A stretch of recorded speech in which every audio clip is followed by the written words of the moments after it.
Ya ayyuhal muzzammil qumil laila illa qalila.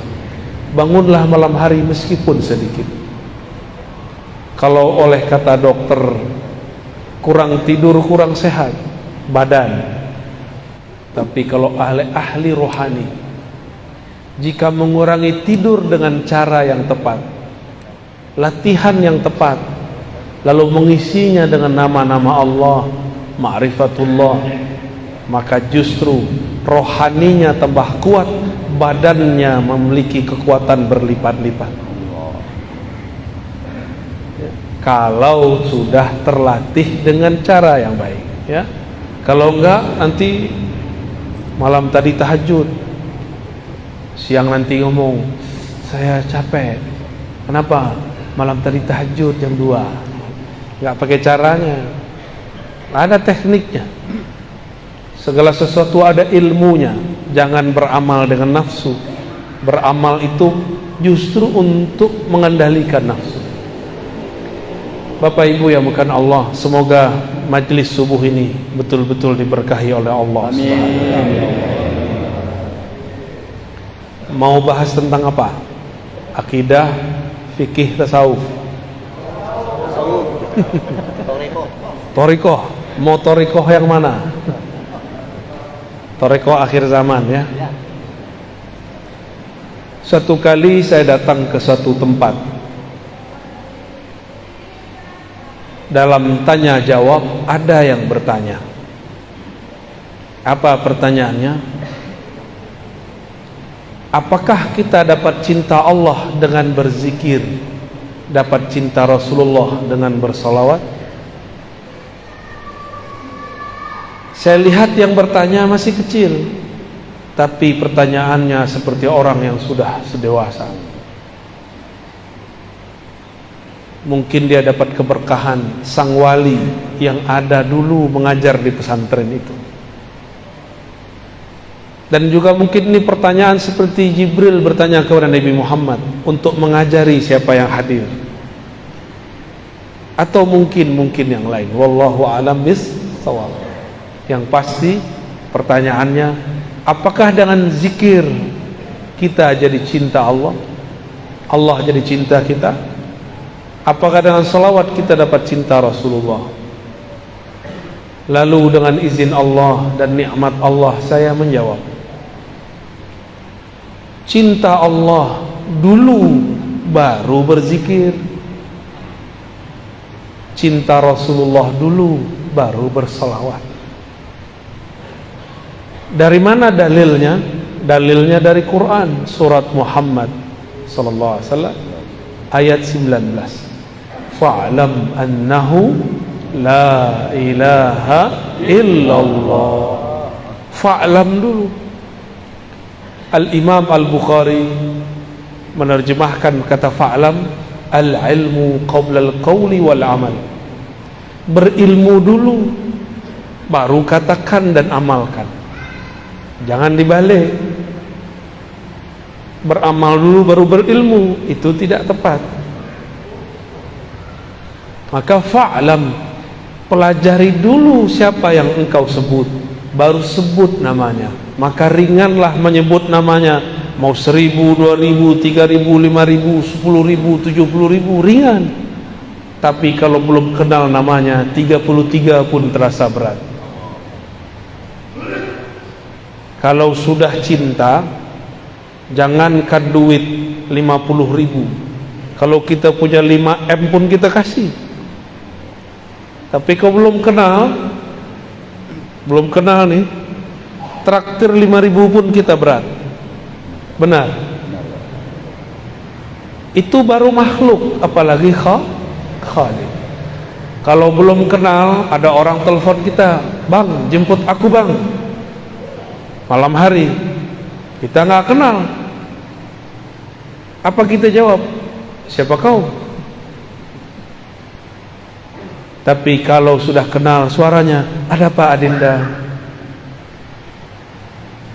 Maka kita jemput dia kalau kita sudah kenal. Karena kenal pasti cinta. Udah cinta baru berkata-kata dan beramal. Itulah makna daripada surat Muhammad ayat 19. Sayyidina Abu Bakar As-Siddiq setiap kali menyebut nama Allah badannya langsung bergetar. Dia tidak sanggup mengeraskan suaranya. Maka dikenallah Sayyidina Abu Bakar As-Siddiq, zikirnya lembut. Dalam bahasa Arab, az-zikr al-khafi atau sirri, zikir yang sir, yang lembut. Karena dia kenal siapa yang dia sebut. Tapi Abu Bakar ditanya, apa yang disebut ma'rifat, mengenal Allah? Jawaban beliau, ketika engkau mengaku semakin mengenalnya, semakin engkau mengaku bahwa pengetahuanmu tidak ada apa-apanya. Ini baru faham tauhid, pembagian sekian, baru faham sifat 20, sudah merasa alim. Belum, itu belum. Bahkan satu huruf pun itu ada nama, ada makna di dalamnya. Kita baca al-lafaz Allah, alif di situ sudah ada maknanya. Jika tidak ada maknanya, kenapa Allah mengatakan alif lam mim? Karena satu alif ada makna. Itulah perbedaan kitab suci ini dengan kitab suci yang lain. Kitab suci Al-Quran, jika diterjemahkan, terjemahannya bukan Quran, namanya terjemahan.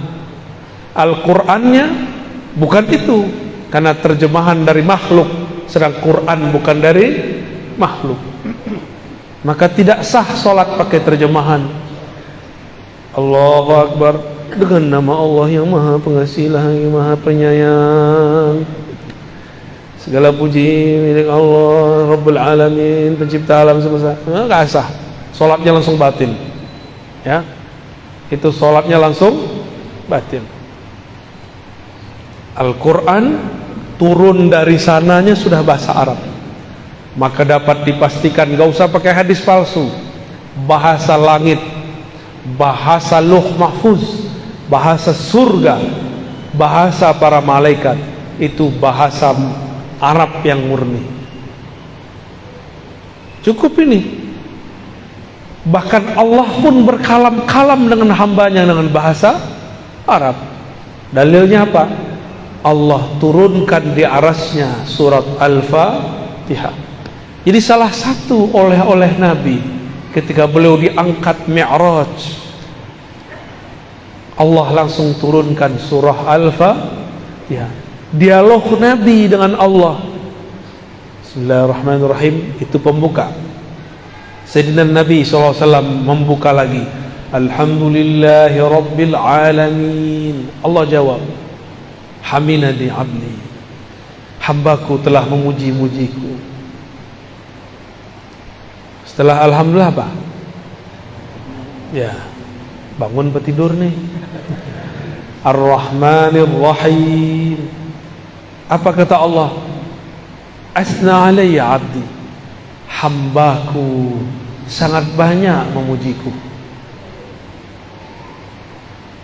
Maliki yaumiddin, sama Allah juga jawab begitu. Wali abdi ma sa'al, Allah tambahkan, apa yang dia minta aku pasti kasih.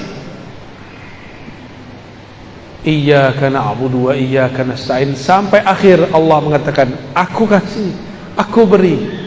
Maka tiadalah orang mendirikan makna Al-Fatihah lalu membacanya dengan lisannya, melainkan Allah Ta'ala kabulkan semua hajatnya kalau baca Fatihahnya benar. Ya, kalau baca Fatihahnya, saya sudah baca Fatihah kok nggak sampai-sampai, berarti Fatihahnya belum dialog, belum dialog dengan Allah Subhanahu wa Ta'ala. Ketika Nabi naik ke arasy Allah, Allah turunkan di situ, maka ada ayat yang belum tertulis sebagai ilmu Al-Quran. Dalam ilmu Al-Quran disebut dengan ma'rifatu makan nuzulil ayat, mengetahui tempat turunnya ayat.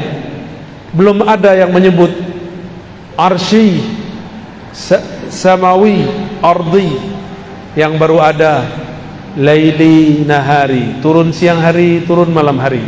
Makki madani, turun di Mekah, turun di Madinah. Tapi kita tambahkan ilmu Quran di akhir zaman, ya, bahwa Al-Fatihah adalah ayat arsy, ayat yang turun di arsy Allah Subhanahu wa taala. Itulah yang dibawa. Oleh karena itu salat hanya sah dengan Al-Fatihah.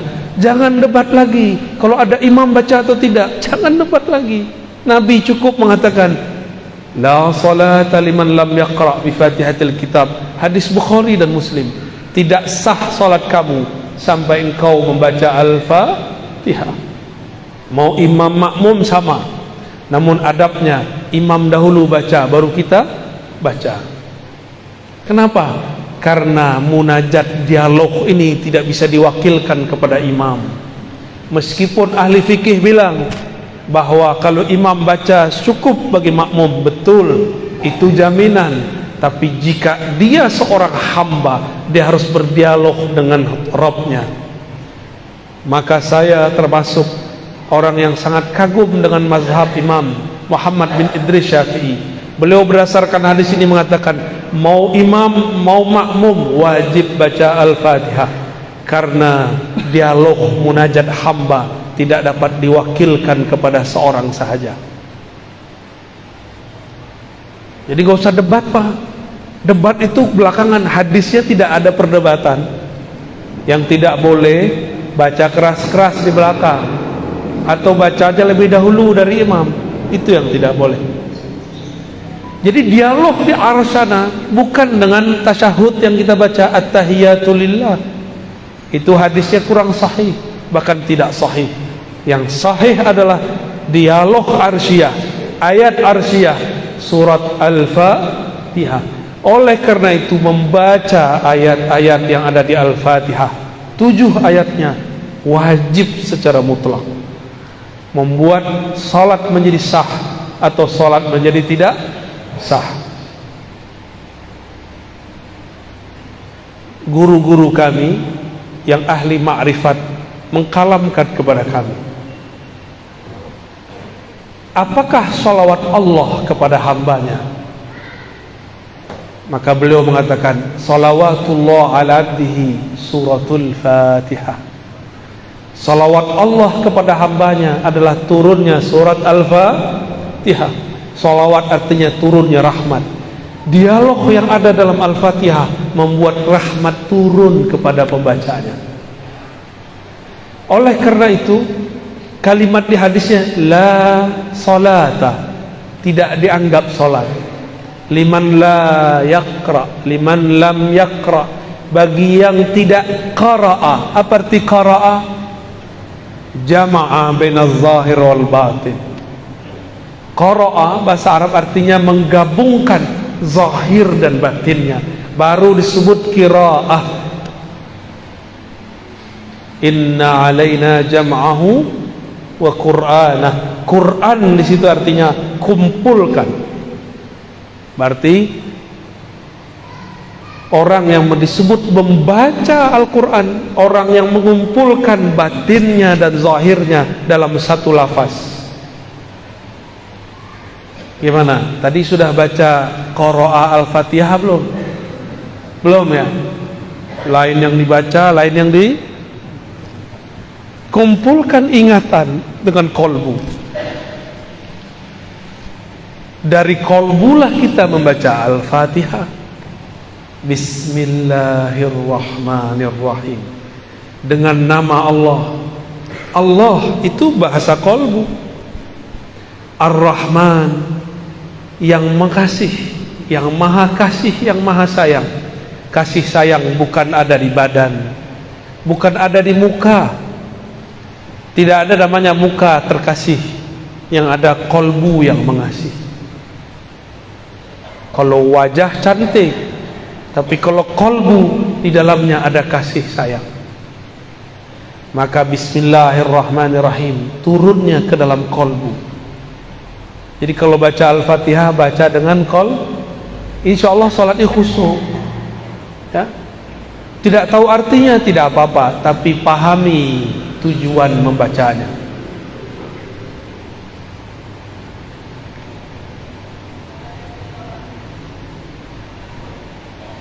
Lalu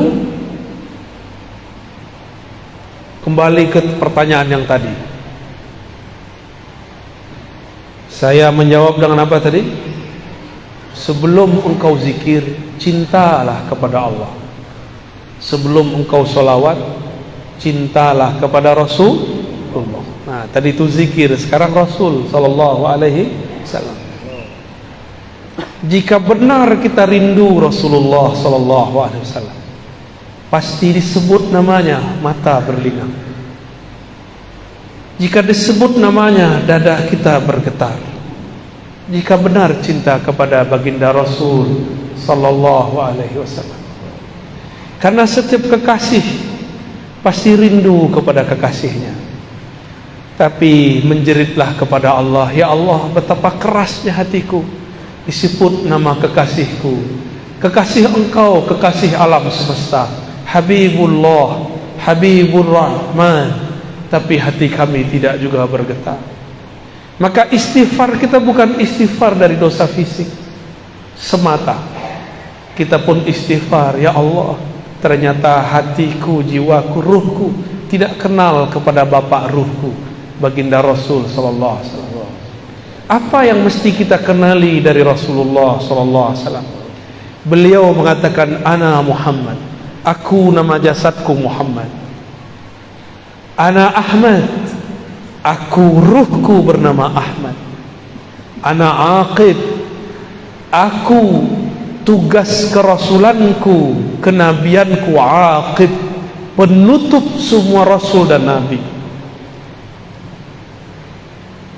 Ana Mahi, aku pembawa syariat risalah, menghapus semua risalah terdahulu. Beliau menyebutkan hanya beberapa sifatnya, beberapa namanya. Maka sebanyak apa kita kenal namanya, sebanyak itulah kita kenal baginda Rasul sallallahu alaihi wasallam. Tapi dari semua nama itu, yang paling inti adalah Muhammad Habibullah, Ahmad Ruhullah.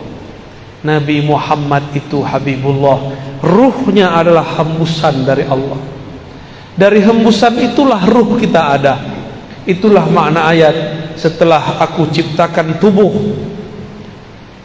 nafakhtu fihi min ruhi, aku tiupkan ke dalam tubuh itu rohku, Ruhullah Ahmad. Maka sumber ruh yang ada dalam diri ini bersumber dari ruh Ahmad. Maka kita ini adalah pecahan daripada ruh Ahmad. Kalau ruh ini bersumber dari Ahmad, tubuh ini bersumber dari ibu, maka kita sebut ibu kita ibu, karena badan ini keluar dari badannya. Ruh kita keluar dari ruh Ahmad. Maka ulama kita ahli ma'rifat memberi istilah Ahmad Ummul Arwah, Ahmad Ummur Ruh. Ahmad adalah ibunya sekalian ruh. Jadi kalau berselawat katakan, Assalamu alayka ya Sayyidana Ahmad, ya Ummar Ruhina, ya Umma Arwahina. Salam atas engkau wahai Sayyidina Ahmad, dari engkaulah ruh kami bersumber, engkaulah induk daripada ruh kami. Assalamu alayka ya Rasulullah, ya Abal Arwah. Salam atas engkau wahai ayahanda ruhaniku, terimalah aku menjadi anakmu. Kita ini anak-anak Rasulullah sallallahu alaihi wasallam. Inilah rahasianya. Kenapa Rasul sallallahu alaihi wasallam ketika dilempar oleh orang Taif tidak balas dengan doa kualan. Beda dengan Nabi Nuh, beda dengan nabi-nabi terdahulu. Mereka lah mengatakan, ya Allah hancurkan saja umatku. Tapi lain dengan Rasulullah, beliau memandang semuanya anak-anakku, semuanya anak ruhku. Mungkinkah ayah rohani, ibu rohani mendoakan kehancuran bagi anak-anaknya? Tidak mungkin.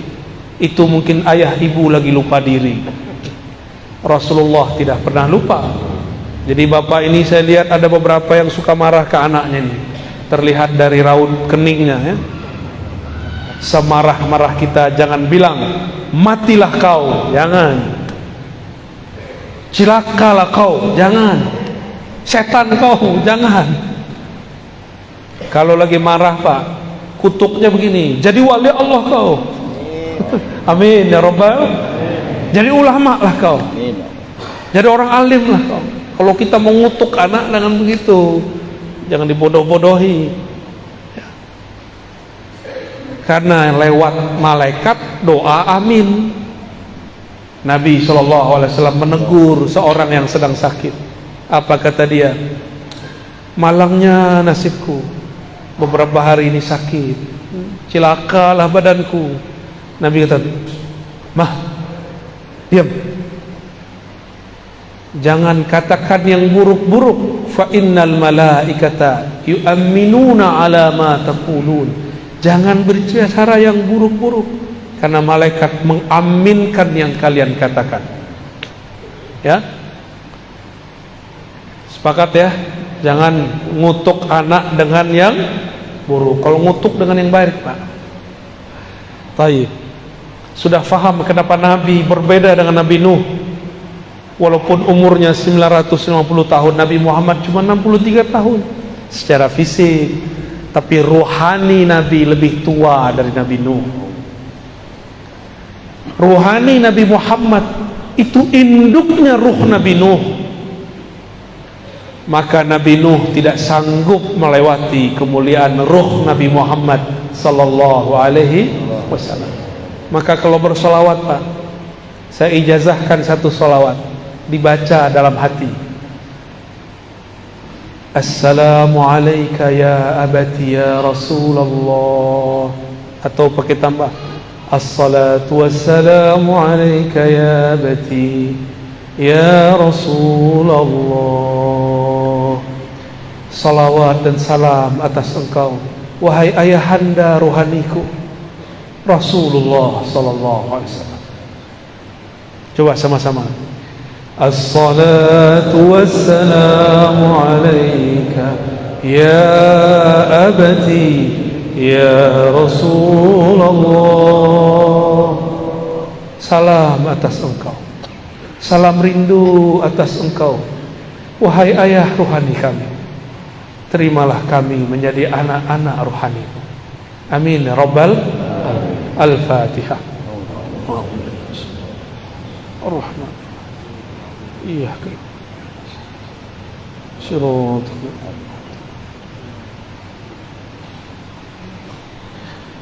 Saya nggak sanggup lagi meneruskan Pak. Diteruskan nanti hujan di dalam masjid ya. Allahumma sholli ala sayyidina